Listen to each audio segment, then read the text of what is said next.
Football Focus rankings for the NFL, updated ones. They have the Chiefs 1, the Eagles 2, Niners 3, Bengals 4, Bills 5, Jets, Cowboys, Chargers, and the Browns check in at 9, ahead of the Ravens at 10.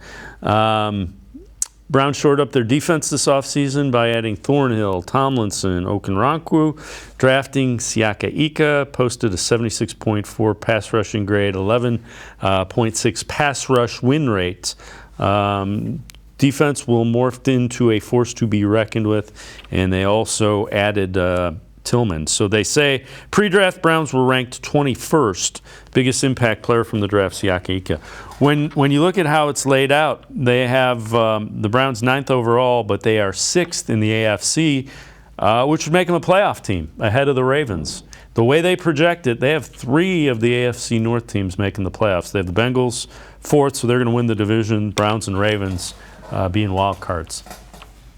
Yeah, I mean, if you're looking at any division in the AFC that should have multiple playoff teams, the AFC North's got to be right at the top of the list. I mean, any of the Bengals, Ravens, and Browns, and maybe even you could throw the Steelers, that they're pretty much a division where any team can win it. And that's saying something, considering the Bengals just went to the Super Bowl 2 years ago and a year ago, were, a punt return and a unnecessary roughness hit out of bounds penalty away from, having a shot to go back to another Super Bowl. So that tells you just the strength of the division.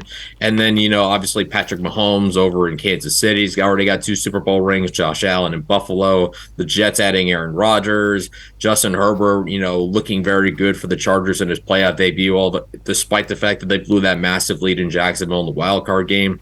I mean, to say that the AFC is a gauntlet is an understatement. So, I mean, we talk about Deshaun Watson needing to be great. I mean, he's going to need to be great in large because of who's going to have to match on the other side. He's going to have to go up against some great quarterbacks more often than not. And, it's not necessarily about dueling quarterbacks because they're never on the field at the same time except for the coin toss and the handshake in the end of the game. They're never on the field at the same time. It's more about matching and making sure you can hold serve or you can take advantage of the other team's mistake, because the NFL oftentimes comes down to those impact plays. And if you have a quarterback who can make those impact plays and a defense that can limit impact plays, that gives you a good chance to win more often than not. So we'll see just who comes out of that. It's going to be so close that the margins of victory and defeat are going to be so incredibly infinitesimal this season. I think more so than others, definitely. Yep, elite quarterback play gives you a chance, though, in every game. And that's, you want a guy that you feel good about. Here's the ball in the fourth quarter. Go get us points to win the game. And that's